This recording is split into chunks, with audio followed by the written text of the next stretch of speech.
to the guest speaker of the month on the special session.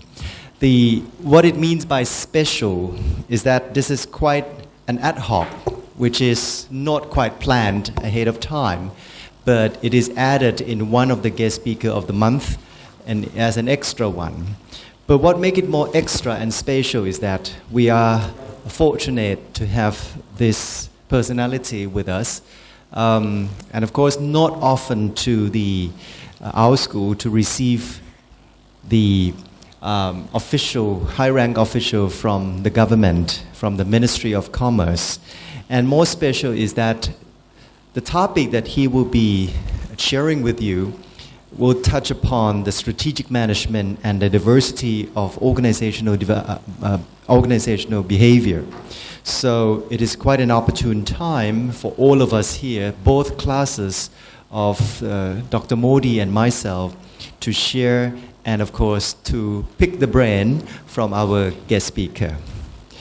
We must admit that we have heard and we have learned a lot about the strategic management or the strategies in the corporate level, in the business level, but hardly have we heard or shared on the national level. And today it is on the national and international level of the national interest. We also admit that in the diversity lessons we have shared earlier, usually focus on the United States, North America, Europe, and Asia, but hardly have we touched on African countries. So this is the great combination, and this is why it is special and extra. Our guest speaker belongs to the Ministry of Commerce in the Department of International Trade Promotion. His educational background heavily weighs on the political science and the international economics, all in the United States of America. He also has a rich and lush experience in the international trade since he has been engaged with the Ministry of Commerce.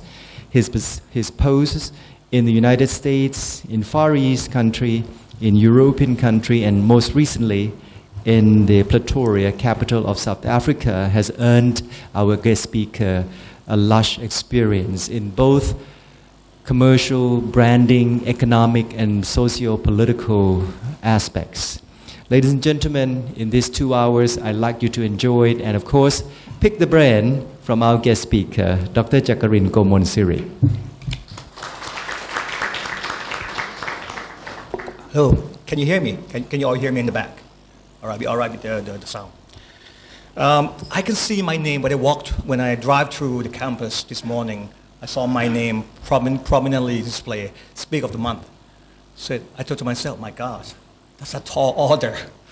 But rather than put that emphasis on that, that would mean the high expectation is of me to make some insightful comments or some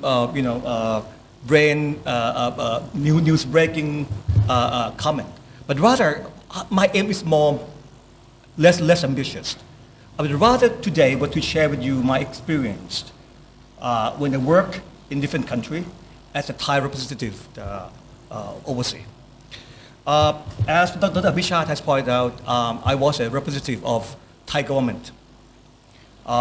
Before South Africa, I was a minister counselor at Thai embassy in Washington, D.C.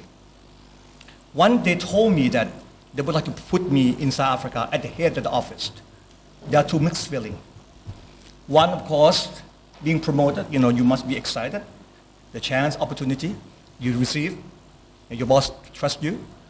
But on the other side, what I heard about South Africa at the time gave me a very heavy heart. People talk about crime, talk about unsafety, talk about the problem of disparity in South Africa. That made me very, very concerned. But you know what? That's the order. That's government order, and in our government sector, when the order is executed, you cannot go back. So that's where I start. I take this lecture to what is the role of the department?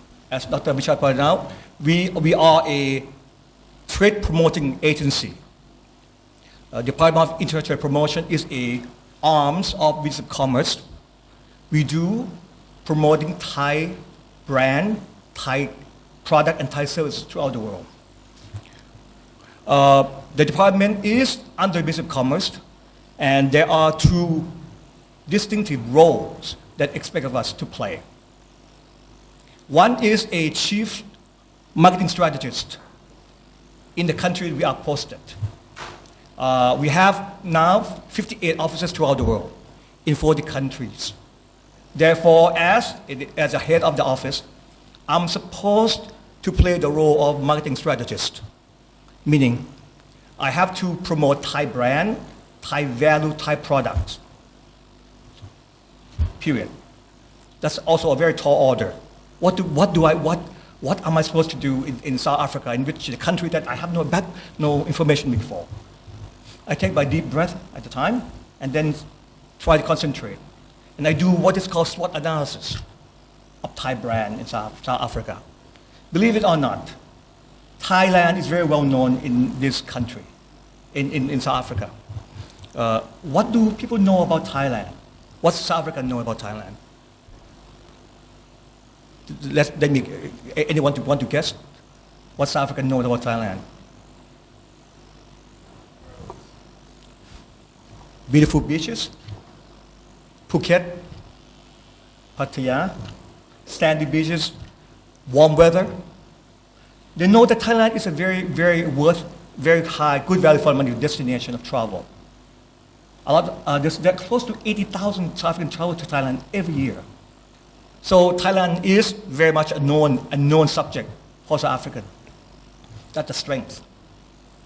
The weakness, most South Africans do not know that we are a serious trading nation.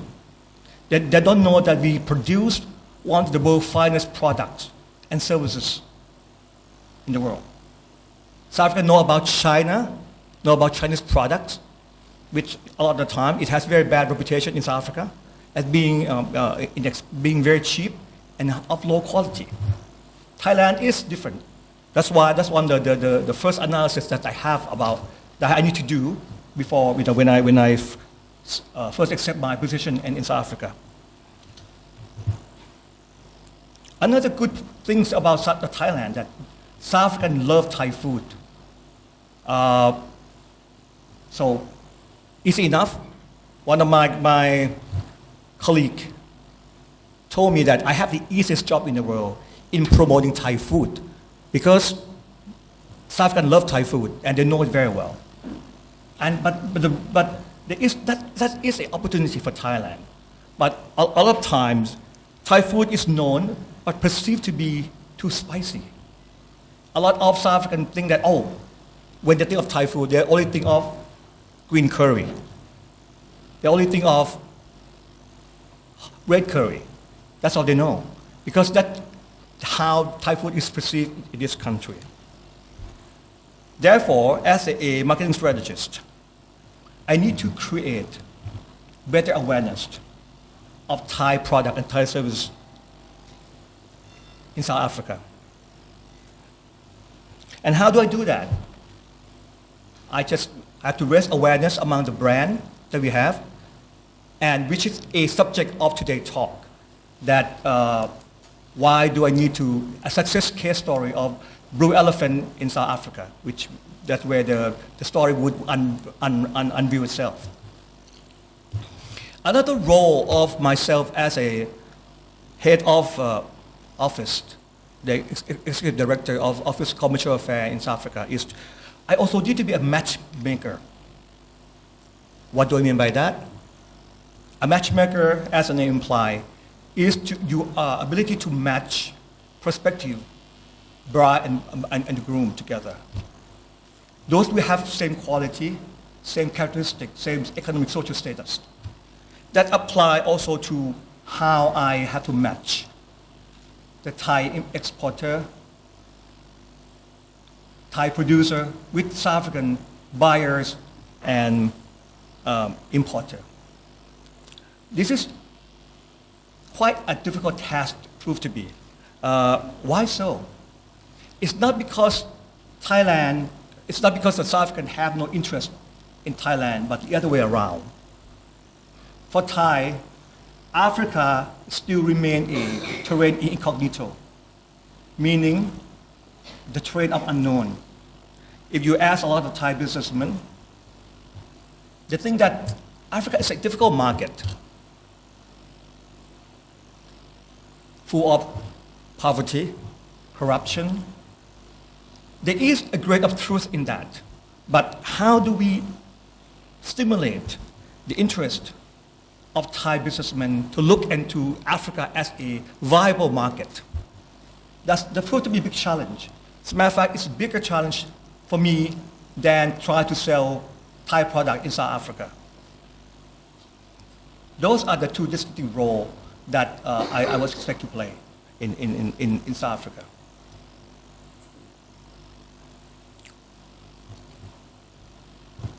There is a well-known marketing strategist, Myers and Snow, speak of 4 types of companies. He differentiates them to their perception of the market. Any of you have familiar with Myers and Snow? Anyone? Not so much? Well, anyway, then if not, let me speak of what Myers and Snow has speak of when it comes to different typology. They divided company into 4 types. One is a prospector. Prospector is a company that really drives by innovation, drive by growth, and also searching for new markets and opportunities. Okay, that's prospector. Then you have a defender. The defender is much more conservative. They want to protect the current market share and stable growth. The defender doesn't want to go searching for new market or opportunities. We want to protect its own smaller niche market. And third, we have the analyzer. The analyzer just want to maintain also current position, doesn't want to go anywhere.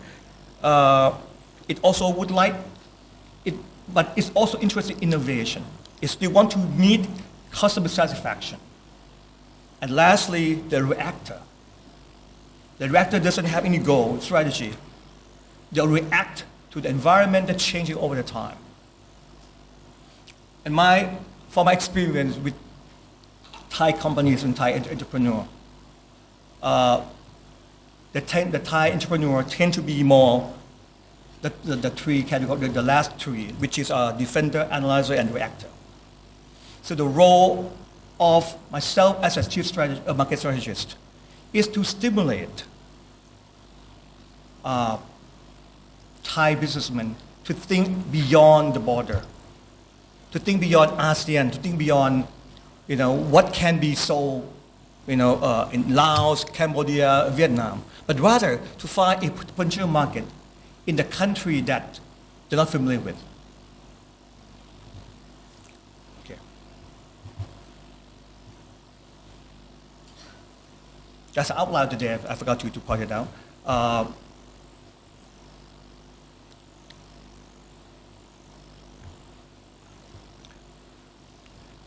Once arrived in South Africa, I also need to do I would call PEST, PEST analysis of the country. Anybody have to travel to South Africa at all? Okay, can I see your hands? Anyone has been to South Africa? To Africa? You have been. Okay. Let me talk a little bit about the context of South Africa that I was exposed to. South Africa is a country of great potential. It has population of 52 million people, vast land, 1.2 million square kilometers. That's double the size of Thailand. The population is quite diverse, 80% black, 10% white, 10% color. And color in the sense of this context would mean people of mixed race, not just blacks. And the rest are Asian. It's a country blessed in economic resource, a natural resource, I would say. It has the world's largest reserve of gold, platinum, chrome. It also has the second largest reserve of titanium, vanadium, and also and many precious metal. So therefore, at a glance, you would think this is a country of great potential. But if you look closer to the economic and the political, economic, and social setting of this country, you also have a very interesting picture of it. Anybody knows South Africa? Anyone here heard of South Africa before the lecture today? No? Have you heard of South Africa before? Yes, you have. What do you hear? What do you know about South Africa? Such. Just a few things. One, I know a lot about Nelson Mandela, mostly about Mandela. I know a little bit about the crimes that have been happening nowadays, especially the ones against females recently. So the political and the economic climate is a little stiff. Not economic, political and social climate is a little stiff right now. Mm-hmm. That's all. Thank you very much. That's a lot to know. You're very good. Thank you very much. Perhaps the best known character of that come out of South Africa would be Mandela. He is a man of great vision. As I speak to Professor Modi, that he is a man that actually prevented South Africa into become a basket case. Why is the case? Politically speaking, South Africa is a very interesting country. It is one of the world's Western settlement in the world. In 1680, the first European settlement set their foot in South Africa, in Cape Town, South Africa. Throughout the years, it has evolution, political evolution throughout the year. Let me perhaps focus on the most recent history of political history of such a country. South Africa was ruled by National Party from 1950 on until to 1997. And during this time, the regime has imposed one of the most hated, the most notorious political systems called apartheid. Apartheid is a system believed on separation of races and using police state power to prevent any mixing of such. In the old days, black and white, and even Asian, are supposed to live separately. And even though black population is the largest population of the country, they are treated as second class. As a matter of fact, to travel from one city to another, black population is required to have a passport with them at the time. In 1997, Mandela, the founding father of the current South Africa, has rise up against the system. There was a struggle, there was a bloody violence throughout the time. That ANC, African National Congress, is the party that leading toward dismantle of apartheid system. In 1999, 2000, the National Party and ANC has come to a conclusion of power sharing. The first president of the republic is the man of Mandela, and he is the founding father of such a republic. But every story is not ending happy ending. The romance, the jubilation of ANC has subsided once it has assumed power.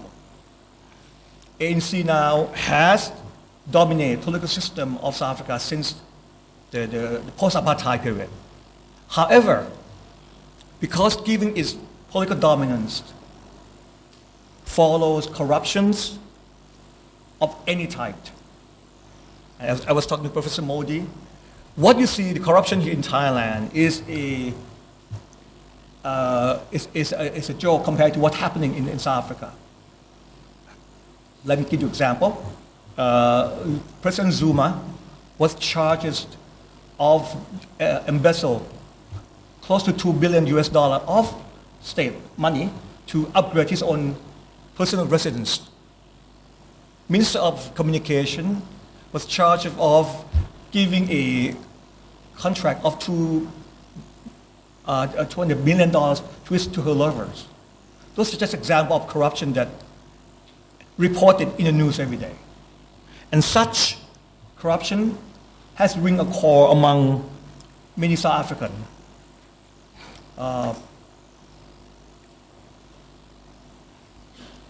What also worse is that there is no check and balance through the time. There was an agency that, like other ombudsman, that tried to investigate the corruption charges of the president. However, she was disruptively discharged of her position. The newspaper also reported every day. So that's giving to the post-apartheid political system of South Africa. That's why you have seen a dissatisfaction among the population at the current stage.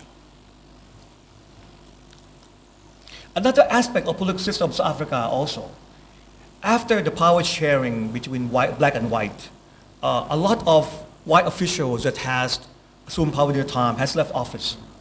South Africa also has resumed the role, has resumed the regime of strict regulation framework. As a matter of fact, South Africa is the country that followed the European and American system of regulation. And what regulation, what I'm referring to? We talk about labor regulation, we talk about consumer protection law.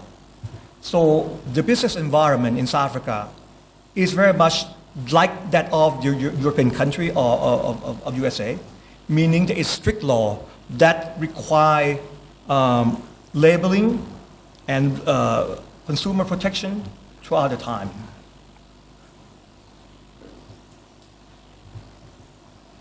Apart from this political system, political aspect, economic aspect of South Africa also quite important. As a result of this apartheid system, South Africa was isolated from the rest of the world community. It was boycotted, it was sanctioned throughout the time. Because of such predicament, South Africa was forced to be self-reliant on its own economic structure. That's why it gives rise to a lot of protection afforded to local economies. That history also leads to this, what I would call oligopoly structure of South African economy, meaning few players dominate the market. For example, in the food sector, there's only 4 giants that dominate the food chain of the food restaurants and the food supermarket. There are Pick n Pay Group, ShopRite, Checker, Spar, and Woolworth Group. Therefore, this economic sector made it also difficult for South African. There is no truly liberal economic situation in the country. If we look at also another aspect of South Africa, the social aspect. South Africa is very proud to call itself a rainbow nation. Why is this the case? Let me explain why.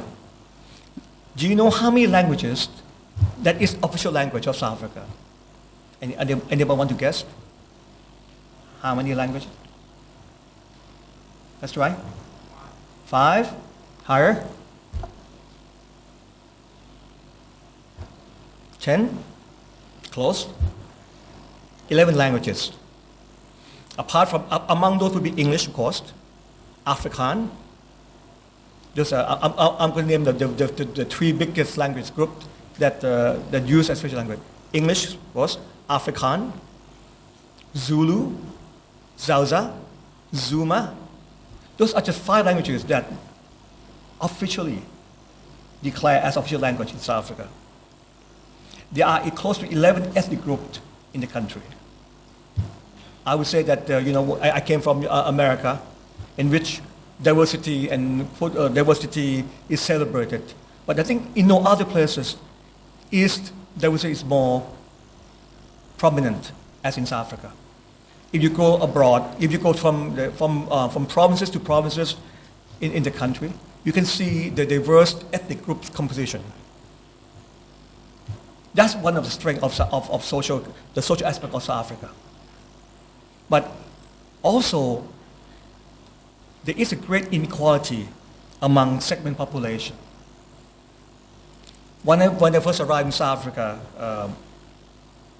one of the mandates of the embassy is for me to find a place to stay. I said, sure, let's go out. I came from Washington, D.C., in which I have a 2-bedroom apartment, quite expensive. I said, fine. I didn't expect much about the place to live in South Africa. But after my house search, I was surprised, very greatly surprised that the houses of the people of the so-called middle class of South Africa is unmatched anywhere in the world. The house I live in has 2 indoor swimming pools, a tennis court, 3-bedroom, overlook the hill of Victoria. Is that untypical? Is it untypical of a place to live? Most of the middle class Africa live in the very well structured and well protected compound. About 1 kilometer away from my house, there is a township. Township is a settlement of the poor in South Africa. A kilometer away, there is a township that you find hundreds upon hundreds of shall we say, dwellers that has built on from the bricks and then some conjugated cardboard. There's no toiletry inside. There's no running water. That's where the unfortunate population of South Africa live in. So disparity among the rich and then the not so rich is great. There's really no in between. Perhaps that explain, I come to my senses, why there is such a great crime, a lot of crime in South Africa. Disparity is a very important, is a really an important factor in South Africa. Even though the improvement of many blacks is evident, you recall the black diamond. These are the middle class, upper middle class of blacks who have made it through the system in South Africa, has become prosper and has gained social status and also economic status in the country.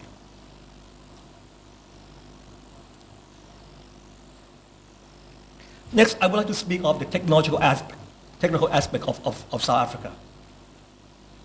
What do you think of South Africa when, without reading about it, on the top of your head, what would you think South Africa would be like?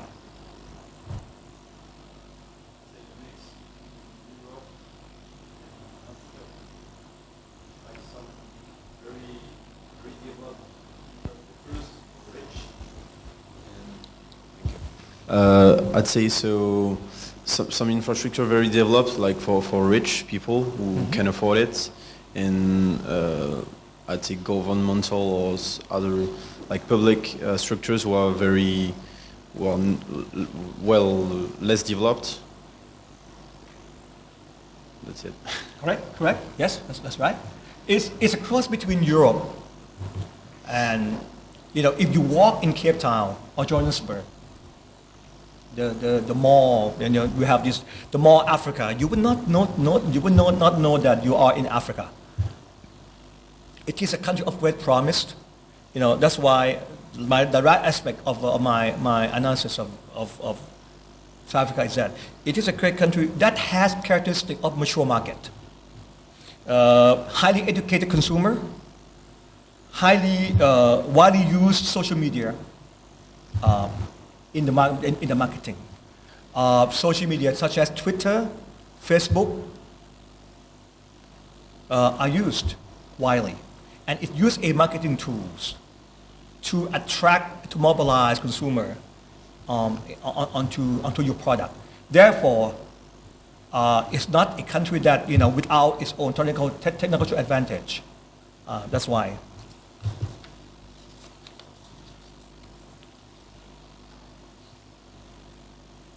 Having analyzed Africa from different perspectives, political, economic, social, and technological aspect, you can see that South Africa is not a typical African country.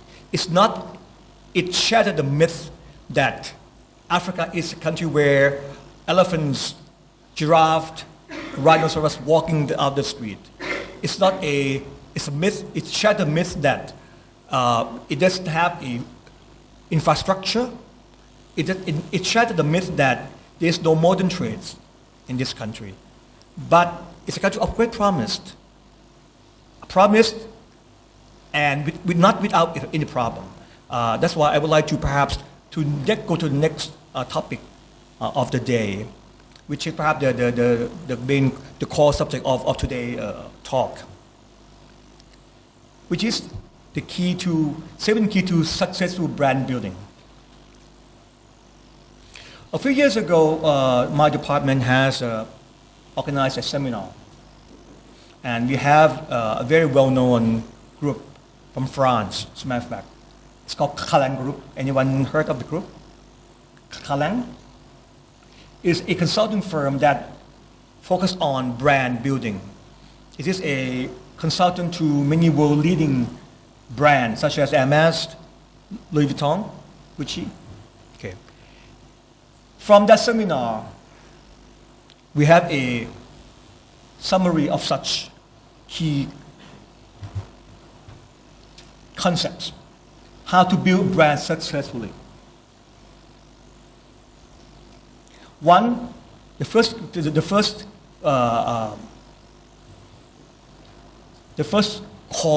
key to building a brand is you must have a values. What is value? Value is a specific quality that the brand can be communicated to the consumer. Such as, anybody heard of Hermès of France? Okay. Hermès is a French leather goods product. It communicates French elegance, craftsmanship, and luxury. So in order for a brand to be successful, you need to create a specific quality of brand that's communicated to the customer. Number two, you need to create a target audience clearly. Who is message for? Select your audience well. You cannot win all, you cannot be everything to everyone. Therefore, to create a successful brand, you need to create a target audience. Who are your customer? Third, you need to have a story to tell. Create the right story of your brand, who you are, how you come to be who you are today. Not only that, you need to tell the story in such a way that appeal emotionally to your customer. Perhaps this is the weakness of the Thai brand that unable to create this emotional appeal to the customer. Furthermore, you need to also invite your customer to experience the brand in their own background. Where is the brand? The venue of such brand you communicate? In the store, online, or what? Not only that, you also need to have a code, specific characteristic that distinguish the brand from competitor. For example, the orange color in Hermès, again, this example is given, Hermès used orange color to exclude himself from a competitor. Not only that, You all need to have a DNA, which is an inherent characteristic that lasts through time. For example, Louis Vuitton will never change its monogram. It adds on, it uses its DNA character to build upon, to produce new product, new bags, new line of products. Creativity is important. A brand needs to be creative.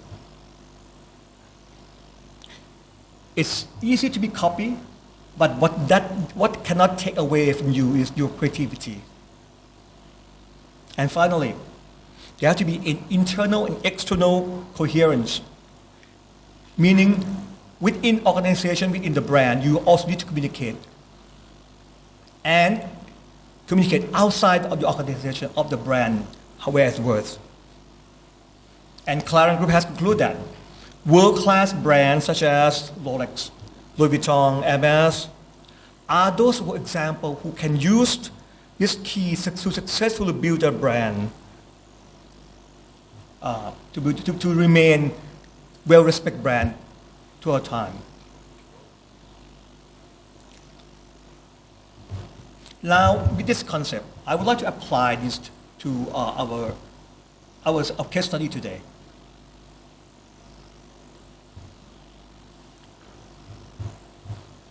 Anybody heard of the blue elephant?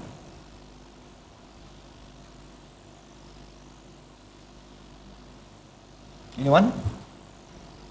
Okay, I'm glad to hear, because that would give me a bit of edge to tell you the story. What is Blue Elephant? The Blue Elephant is a restaurant chain that is a premier Thai restaurant.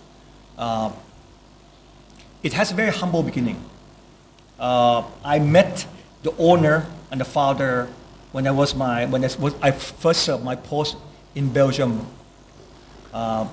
15 years ago. It is a family-owned business. The wife, Thai wife, and Belgian husband, Chef Nulor Steppe and Carl Steppe. They opened their first restaurant in Belgium. From that, they have expanded with good management, good skill. It expanded to 8 restaurants throughout the world, ranging from France, Dubai, London, so on and so forth. And now it has 2 restaurants, flagship restaurant in Bangkok and Phuket.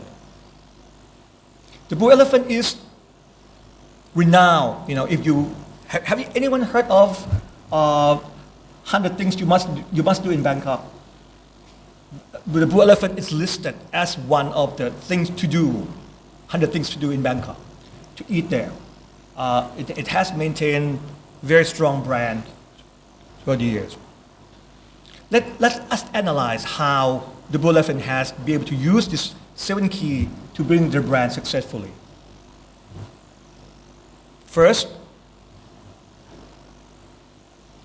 it has very strong values. The Blue Elephant has prided itself to be a family-owned, authentic Thai cooking school and cooking recipe. Therefore, it has used this very much value throughout its time. Not only that, the Blue Elephant has selected their client, their customer very carefully. It cannot be everything for everyone. Therefore, it caters toward the very niche market customer. It's able to attract a lot of tourists, also the VIPs of the world. George Bush and his the father and the son ate there many years ago. The Crown Prince of Japan ate there, and it has. If you visit the restaurant in the Sathorn branch, you can see on the wall the picture of the VIP that had visited. What's special about the Blue Elephant is that from its restaurant, it had expanded to cooking school, and also most recently to ready-to-eat meals.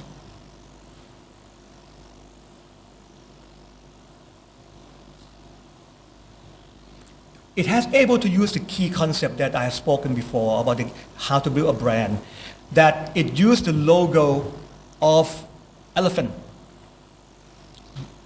golden elephant on blue background. It also has selected to be located, housed in 100 years old house, colonial house on Sutton Road.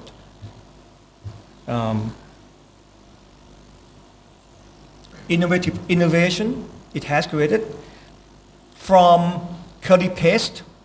Now it has gone into ready-to-eat food kit, catering toward the young consumer who are not ready to cook Thai food but would like to try. Not only that, it be able to use to secure a few of certification mark that our department has promoted.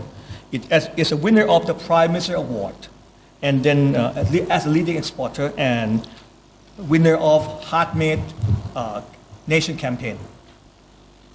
So what I have spoken about Blue Elephant is that it's a good example of such why I would like to promote them.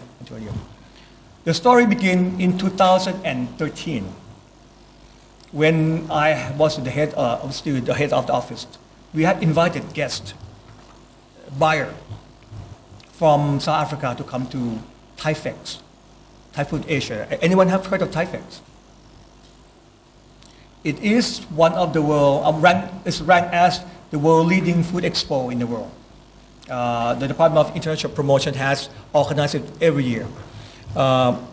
2013, I have invited importer from South Africa to come to this fair.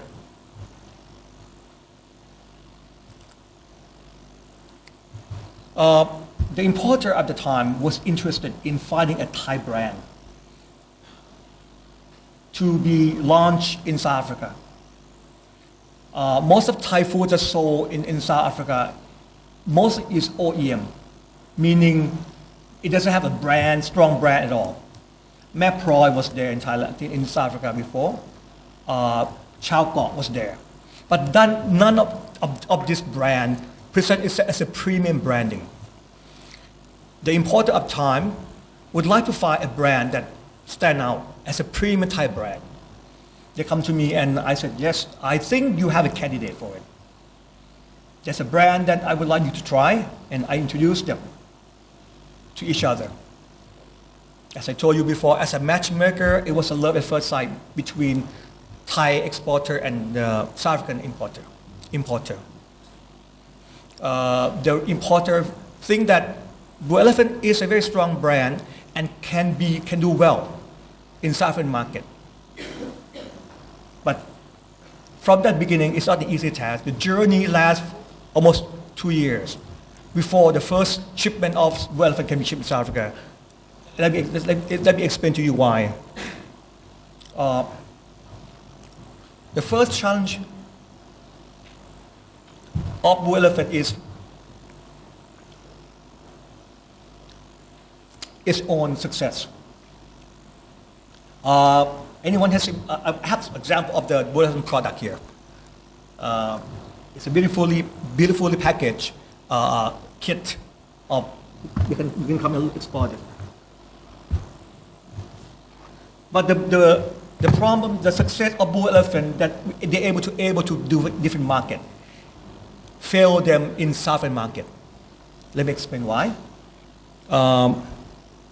One of the ingredients in the Blue Elephant package is kaffir lime leaves. Anybody know kaffir lime? Anybody know kaffir lime? Kaffir lime is a green citrusy leaves that's so important in the Thai cooking. Okay, you think, well, then that should be all right. Kaffir lime leaf. But what is culturally acceptable here and everywhere else in the world, US, European market, it's not acceptable in South Africa because the word kaffir is the derogative words in Afrikaans, meaning to black slave. The paradox is, if you want to sell your product in South Africa, you have to change your label. I mean, it's not an easy task because the label is already put here. In European market, in US market, you need to change the label to cater towards certain market. It was a difficult decision for Blue Elephant. And they have come to me and I said, you have no way. If you want to penetrate in African market, you have to change.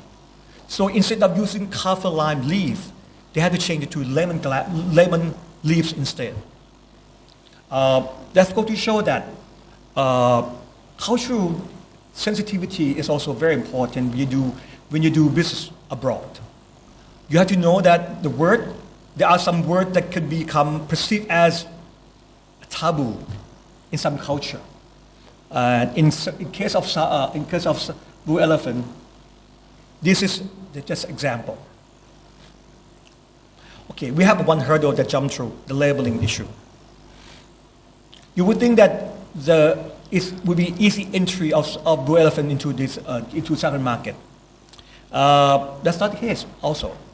Because why? Because as I told you before, South Africa is a country that dominated by a few big supermarkets, a few big players. In the case of food, Woolworth supermarket, which is a branch, South African-owned, South African-originated brand, has more than 150 stores throughout the world, throughout the African region. We refuse to put their name because Woolworth believes strongly that their brand is very strong. Anything that's sold in Woolworth store needs to change to Woolworth. Blue Elephant said, no, there is no way that I'm going to change my name and put Woolworth brand onto their package. Anyone familiar with Woolworth, South Africa? Woolworth, South Africa. It's not Woolworth. You're familiar with it? Yes, correct. It's the same. It's not a Woolworth of Australia. Woolworth of South Africa is very much like Marks and Spencer in UK. It's a upscale supermarket food chain outlet, very much like Villa Market in Thailand. And Woolworth very adamant that any product sold in Woolworth store must have Woolworth label on it. Why so? Because they believe strongly the consumer is very much buying to the strong brand of Woolworth. I was in the middle of this negotiation. Therefore, it is unprecedented that Woolworth would allow any product that doesn't have Woolworth stamp on it, Woolworth brand on it. We have come to a strong negotiation, and then the outcome is such that Woolworth would allow Blue Elephant product to be sold in a separate section that label Blue Elephant, meaning it would not allow Blue Elephant product to be sold along other product, meaning as special items, which Blue Elephant very happy to have that special placed in the store. That goes to show again that negotiation, you need to be aware of the cultural setting of such. You need to be aware of economic setting of such that, like in the case of Woolworth, it does not easily, it doesn't have to keep into this. It's one of the leading supermarket store. If you cannot get into, in order for Blue Elephant to be successful in South Africa, it needs Woolworth. But we are able to convince Woolworth that the supermarket, the brand of Blue Elephant, with the Thai, strong Thai endorsement, is a worthwhile display in its own store. And I'm very glad to report today, after 2 years of negotiation, in 2015, the first shipment of Blue Elephant cooking kit, curry, sauce, was now displayed prominently in 150 stores of Woolworth in South Africa, Mozambique, Namibia, Botswana of this country. So that goes to show that branding is important. If you believe in, if the brand has all the right elements that I just mentioned before, it can successfully penetrate into the market. That's why I think Blue Elephant is a case of Thai elephant in South African jungle. You have it's an uphill battle, but it's not impossible to penetrate. I have spoken a long time, and I think perhaps there might be some question. I'm willing to entertain some question and answer. Question from you as from both strategic management class and also organizational behavior. If you have any question of my talk today.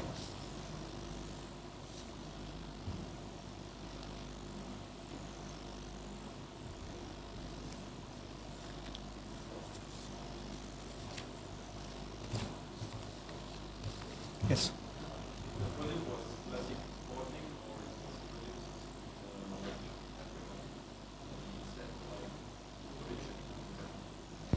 You talk about the Blue Elephant products? Well, at this point, I think the company would like to export finished products into the market. So hopefully in the near future, where there's a high demand for such product, they might even having their own production site there. But at this point, it's more business sense. It make more sense to export, package, with the good packaging brand to the market as of now.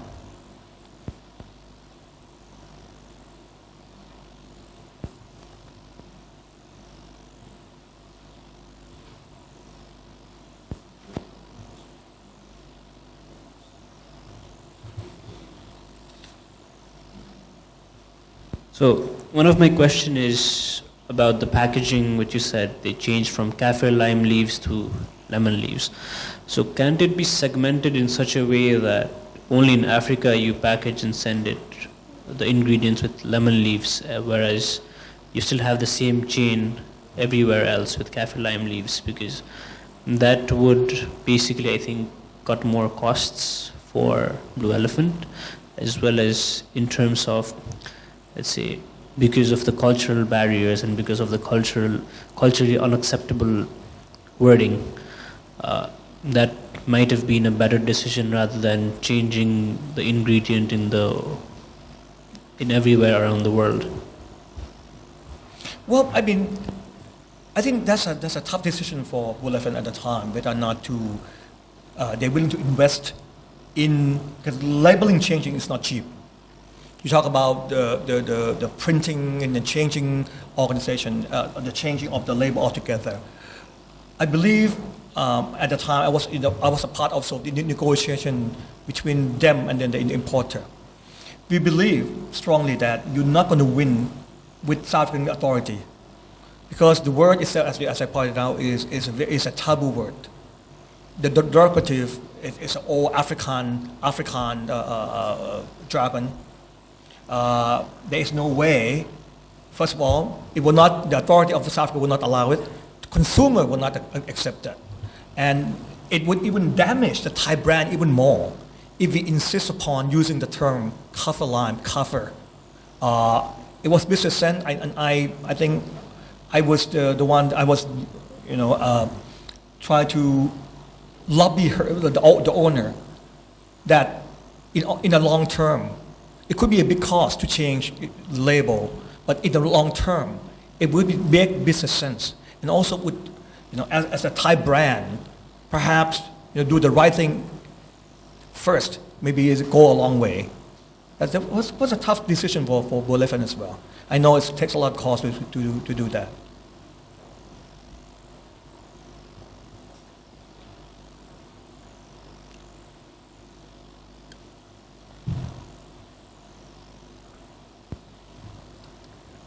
You mentioned that you are in the middle negotiation of Woolworth with Woolworths to sell the product Blue Elephant under this brand. I want to know in terms of strategic management whether we have the secondary plan or not in case we cannot sell this product in this brand. And also about Blue Elephant, can we say that it's successful in South Africa or will be successful in South Africa? Thank you. You know what, coming from, looking back during that negotiation, I think both Woolworth and Blue Elephant has their position. One, on the one hand, is Blue Elephant who insists upon having their names, because they believe that, like, they're not going to change their name because they believe that their brand is very of high values. And their name will sell because of, and the history behind it, and they have created story, that the Blue Elephant is, the world premier restaurants, so on and so forth. And the Woolworth, on the other hand, is also is so strong belief that their name, Woolworth, would sell. Consumer would believe in the quality of products. If you walk into the Woolworth store in South Africa, everything in the store would have Woolworth label on it. Napkins, dishwashing, food section, they have their own ready-to-eat section as well. Fruit, anything that has, because they believe strongly in the brand, in their own brand. But as the middle guy who in between negotiation, I said I would like to find a solution that can win. It's a win-win situation for both of them. At the end of the day, the reason why I think perhaps Woolworth agreed upon to have this, a special section that said Blue Elephant, as a special shelf for them, is they believe that I be able to convince them that by allowing the Blue Elephant brand to be displayed, you will attract more high quality customer. Because I believe that a lot of South Africans who travel to Thailand, 80,000 a year, know Blue Elephant already from their time in Phuket, in the time in Bangkok. That's why I think it was a risky negotiation at the time, looking back. But I'm glad that we were successful in getting the deal off. Okay. The second question is whether or not I believe that Blue Elephant will be successful in Africa. I believe it will be. For one, we don't perceive that South Africa to be only the place where the product will be displayed. But we would think of South Africa as a shipment post to other countries, as a hub to other countries. The wealth, the economic prosperity of Southern Africa, ranging from Mozambique, Namibia, Botswana, Angola, is very, very evident.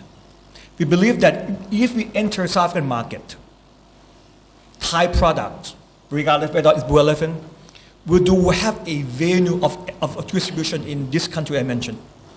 In 2014-15, the world commodity price is very high. Oil, metal, steel, diamond at the time, gold. Southern African, including Mozambique, Angola, Namibia, Botswana, was prospering because of this, the world commodity price.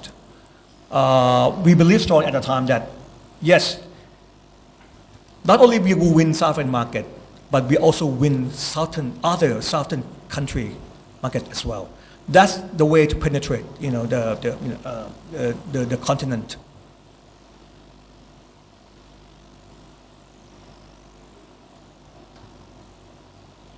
Any other question?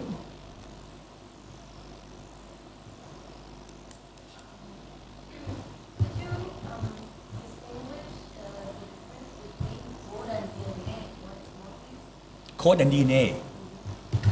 Code is like a branding. Code is something like a, how say it? Symbol. A code is like a keyword, like in the brand Katia, for example. The word C is a code.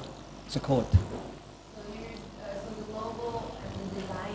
Yes, but the code is go more than just logo, but it's also it's a symbolic Okay. It's like secret code word that you would like to communicate to your customer.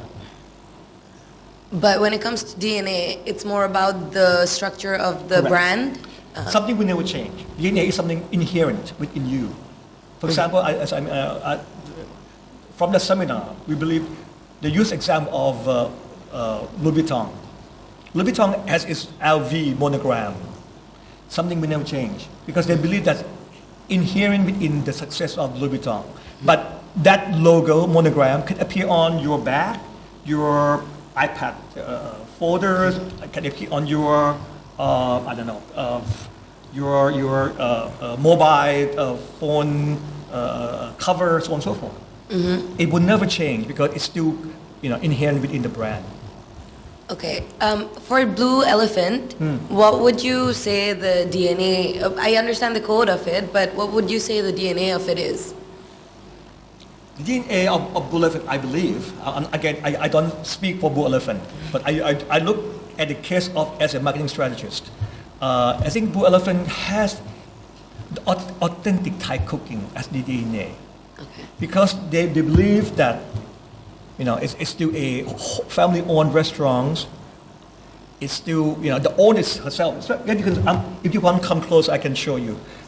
It has the owner name, owner face on the on every package. Okay. The founder and executive chef of the restaurant personally believe that if you use one of your package, you can cook as if you eat at her restaurant. That's perhaps I think could be one of the DNA. Okay. Thank you. Thank you. Any other question?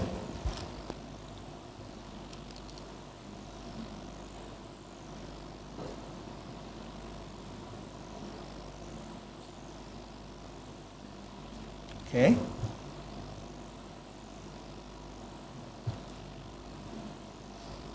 Okay, if not, I perhaps would like to, if you have, perhaps a lot of, if you don't have other question, maybe we can talk after the talk is over. And I would like to thank Dr. Apisha for his kind arrangement of this talk today. I feel very privileged, and to share my experience. Again, I don't think that I deserve to be a speaker of the month, but I would like to share my experience with you. When I work, my actual work experience in South Africa. It could be, things change. South Africa today could be, I still strongly believe that Africa is a continent of the future of Thai businessmen. And why I say that? Because I believe that there is, as you can see, the aging population of Europe, of Asia, of America. Africa still has the world's largest young working population. In 2020, it will have the world, the working population will be in this continent. It has the world's largest arable land. It still has the world's largest reserve of natural resource. And I believe that Thailand cannot ignore Africa, cannot ignore, and it's a continent of future, the future of Thailand's own success. And we are late, the Thai. The problem with the Thai entrepreneur is that we are a bit less adventurous than our friend in ASEAN. Vietnam, for example, has already made a big investment in Mozambique. China, not to mention China, Korea, Japan, but we still see very small Thai presence in African continent.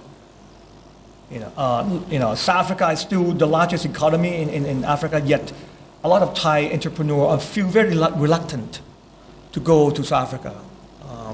As I told earlier, that my biggest job is not to sell Thai product or Thai service in Africa because it's well liked. People know about the quality.